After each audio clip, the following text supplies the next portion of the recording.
ओम शांति। ये जो समय है ये महापरिवर्तन का समय है। ये जो समय चल रहा है अचानक कुछ भी हो सकता है। ये कलह कलेश का युग है। ऐसे समय पर हमें अपने आप को बहुत सुरक्षित भी रखना है।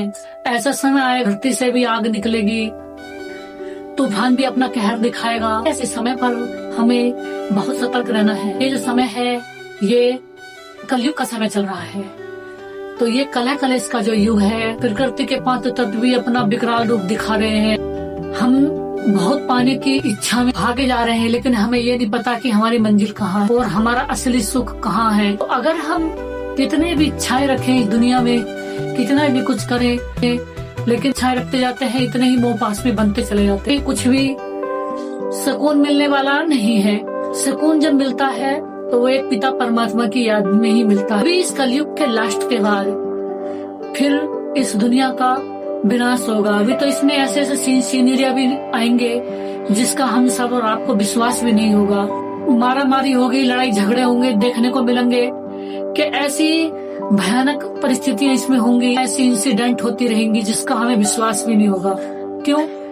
क्योंकि इस कलयुग को पूरा खत्म होने के बाद अब धीरे धीरे जब ये कलयुग खत्म हो जाएगा तो फिर यहाँ पर एक बहुत सुंदर नई दुनिया की स्थापना होगी। वो नया युग आएगा ही जब पहले इस समय हम अपने मन को उस पिता परमात्मा में भी जोड़ करके चलें, क्योंकि समय कितना भी भयानक हो और जब हमारे साथ ईश्वर होता है, पिता परमात्मा होते हैं, तो कोई भी परिस्थिति, कोई भी घटना, कोई भी दुनिया की बातें हमारे ऊपर असर नहीं करती। हमें पता चल जाता है कि जो भी कुछ इस दुनिया में हो रहा है ये तो होता ही रहेगा। उस पिता परमात्मा की याद में रह करके अपने जीवन को बहुत खुशियों से भरपूर कर ले और नए युग के लिए तैयार हो जाए। हमें यहाँ नए युग के तैयार होने के लिए पहले नए संस्कारों का निर्माण करना है। तो वो जो संस्कार है वो इस दुनिया में रहते हुए भी, कलयुग में रहते हुए भी, जैसे कहते हैं कमल कीचड़ में खुलता है, जड़ उसकी कीचड़ में होती है लेकिन ऊपर खिला हुआ न्यारा और प्यारा रहता है। तो इस कलयुग की दुनिया में रहते हुए भी हमें बहुत खिला हुआ, न्यारा और प्यारा रहना है। उस पिता परमात्मा की याद से अपने जीवन को बहुत एक कमल के फूल समान बनाना है। तो जब हमारा जीवन इतना अच्छा खुशबूदार बन जाएगा, सुख शांति से भर जाएगा, तो हमारी आत्मा इतनी श्रेष्ठ बन जाएगी, अच्छी शुद्ध आत्मा बन जाएगी। एक बहुत सुंदर नई दुनिया में जाने की तैयारी कर लेंगे।